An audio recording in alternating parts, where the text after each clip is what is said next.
now 20 years, and look where I'm at today. You see what I'm saying? That's because, look, the process that I started has something to do with my wife and who I was able to marry, the process, my business, my investments, my job. I even talk about my job. Look, that's a process. I started that process, getting $12.70 an hour as a first-year apprentice. And it was a process. As a first-year apprentice, you have to go and you have to get coffee. You have to get deliveries. You got to wash buckets. And you literally taking orders constantly because you're just an apprentice. You're like a helper. But in that process, I started to learn. And immediately, I learned how to spray with the spray machine, right? That's big right there, bro, because that pays you extra money. And that's another tool that you have in your tool belt in your skill set of skills you could do, right? So I learned how to do the brush. I learned how to do the roller. I know how to spackle. I know how to fix the wall. I know how to skim coat. These are all tools in my skill set that I have now. And what happens? Now, whether the company gives me a job or not, I still have the skill set that allows for me to still work. Because in that field, there's always something to paint, commercial or residential. There's 9. The way I look at it is the New York City is populated by roughly 9 million residents. A lot of people have moved out because of the pandemic. But out of those 9 million residents, right, commercial and residential, they're going to need a paint job at some time, right? They're going to need a paint job. There's going to be a water leak. I want to refresh my apartment, spring cleaning. I want to get my apartment ready for the birthday party. Christmas is coming around, and people move in, people move out. This wall looks plain. Everything is white. I want to add color to it. It's never ending.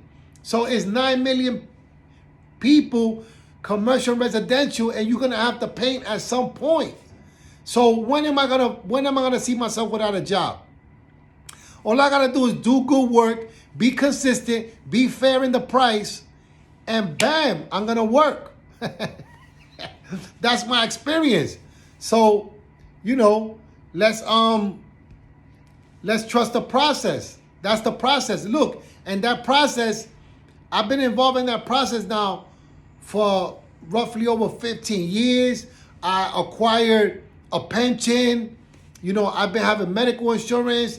When I'm not working, I can collect unemployment. So staying engaged in that process early on as an apprentice helped me. It catapulted me forward to where I'm at right now. That I'm not where I want to be, but at least I'm, getting there. I'm not just stuck, waiting, and it's a process, man. Stay engaged in the process, man. And make an assessment. Make sure that the process that you're in is a good process. Because sometimes you could be engaged in a process that is not good. And you could see the results, man. You could see people next to you getting arrested. You could see people next to you getting strung out on drugs. You could see people next to you constantly having relationship issues, because of different things.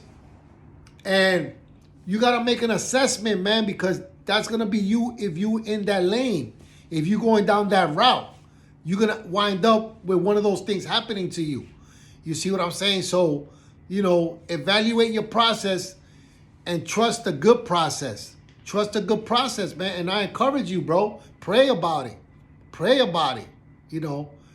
Sacrifice, man. So get on your knees, bro, and take that 5-10 minutes initially to connect with God in your spirit, in your heart. Open up the book, open up the Bible. Open up the Bible. You see what I'm saying? Open it up. Investigate. Read, and read other books. And don't go clicking on videos that don't lead to nothing. You could be wrapped up all day following the news. Different people gonna say the same news different ways about the same thing. How is that helping you? How is that helping you be a better husband, a better parent, a better employee, a better boss? Some people want to be a boss and they don't know how to be an employee. How you gonna want to be a boss and you don't know how to be a worker? You gotta start somewhere. You gotta be a good worker. So that way you could be a good boss and you could know what to expect from your employees. You see what I'm saying? I want to be a boss, so I gotta be a good worker. How you gonna be a good leader if you don't know how to follow? You see what I'm saying? I want to lead. I want to be a good leader. So I gotta see what that looks like, and I gotta get around leaders. And I've been around leaders for a long time. You see, and that's what encourages me. You know, I've been around leaders. I see people that lead, that know how to lead, their assurance, you know, their effectiveness, you know, and